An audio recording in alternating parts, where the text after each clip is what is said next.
Hi, this is Pastor Craig, and I'd like to welcome you to this edition of Ask Pastor Craig. Thank you for joining me this evening. My question tonight is this. I'm a young person involved in ministry, and I'm really very disappointed that so many of my efforts don't seem to be very effective, that so many of my efforts are criticized and condemned. I'm shocked by the conflict and how many people really don't appreciate that I want to do something for the Lord. Is this the way it is in ministry? Conflict and criticism? I didn't realize it was going to be this way. Is this what it is to be a minister for the gospel of Christ? Thank you for your question this evening. Sadly, this is the way it is.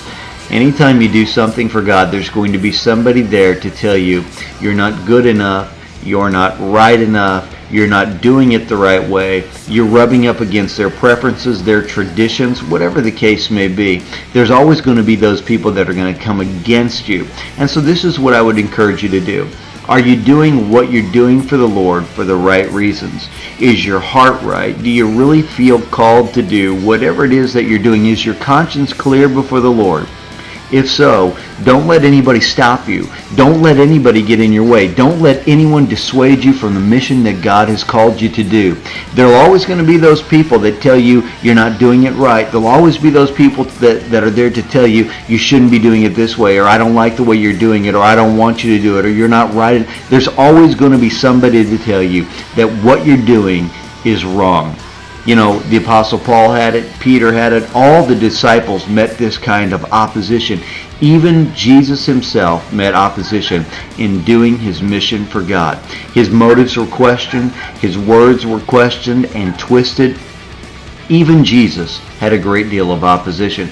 So you and I should expect the exact same thing. We're going to have great opposition, great conflict, those that come against us. And again, if your heart is right, if you're doing it because God has called you to do it, if you're doing it because you're really on a mission from God, don't let anybody stop you.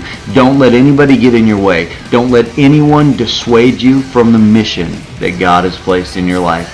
I'd like to share a verse with you that I think is really powerful and applies to your circumstances. It's Galatians 6 and 9, and the Bible says this, "Let us not become weary in doing good, for at the proper time we will reap a harvest if we do not give up." Do you see what the Bible says?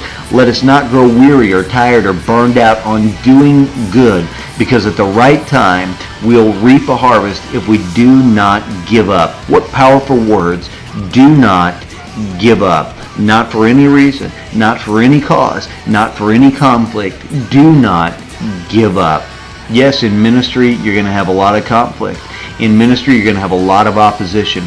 And maybe it comes from a place of jealousy. Maybe it comes from a place of preference or prejudice. Maybe it simply could be many times just because of your gender.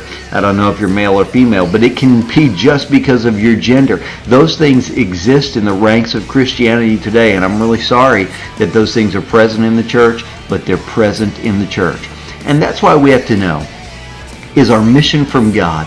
Is our mission from the heart of God, from the throne of God? If it is, we can't let man get in the way. We've got to do what we're called to do, regardless of what those around us think about it. It's always been that way.